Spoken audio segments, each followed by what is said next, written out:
Ahıl Balkan Daşoğuz Lebap Marul ayetlerine Ehli Halk Bağı Mekteberesi Muqaddis toprağımda ayyogli ıhlatlı aramağın beyanı uruldu. Bağı kışlığın oğudan görünüşleri neticeli işlerin aydın suutnamasıdır.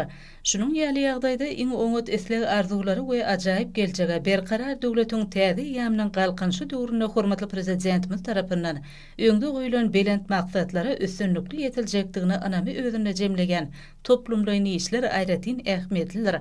Bu gedeki Ähli Halk Bagy Hikmetçäresi ýurdumyzyň gözelligini artdyrmagy, özgörgen türkmen topragynyň ähli künjeklerini bagy bosanlygy öwürmäge gönükdirlen. Döredilýän tokoy selgäk toplumlary ýurdumyzyň ekologik howpsuzlygynyň, diýmek milletiň abadançylygynyň hemde sagdynlygynyň möhüm şertidir. Türkmenistanda amal aşyrylýan giň öçürli, ähmiýeti boýunça deňi taýyp bolmadyk işlere ýurdumyzyň ähli ýylaty gatnaşýar.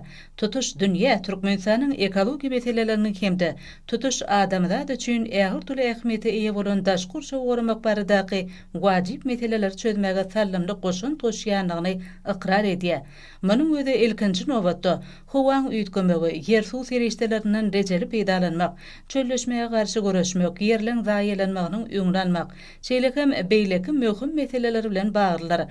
Milli we ähli derejede ekologik howpsuzlygynyň öpçün edilmeginiň bähwidine ýurdumyzda şäherleň owalyň töweregine ýaşyl zowlaklaryň döredilmegi, gözüňde tutulýan uzak möhletleýin bagy bosanlyga beremek maksatnamasy üstünlikli durmuşa geçirilge.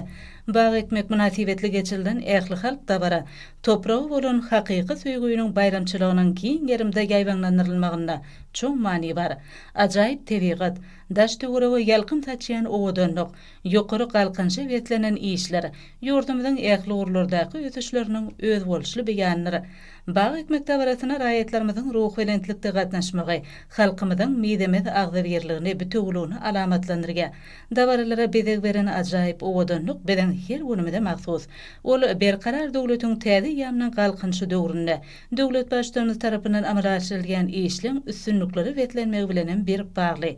Bu ara baglanşyk geçirilen çärelerde aýdyň ýüze çykdy. Ähli Halk Bagy Hikmetde barasy Türkmenistanyň ekologik ulgamyny öz üstüne alan borçnamalaryny ýerine ýetirmäge ıgrarlylygynyň aýdyň suutnamasydyr.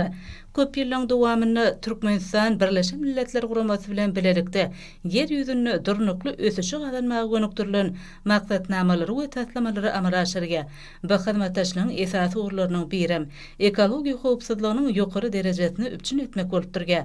Bu köp urly we toplumdaýyn işde şäher hem oba ýerlerine tokoy dowlaklaryny öwürmek aýratyn möhüm bolup durýar. Türkmenistan bu urda milli tokoy maksatnamasynyň ýurt derejesindäki işini ulgamlaýyn esasy alyp barýar. Munyň özi türkmen halkyna gadymy döwürlerden bäri dowam edip gelýän mahsus ýörelgi. Ol hormatly prezidentimiziň öňden görçüligi bilen döwrüfat dereje eýe bolýar.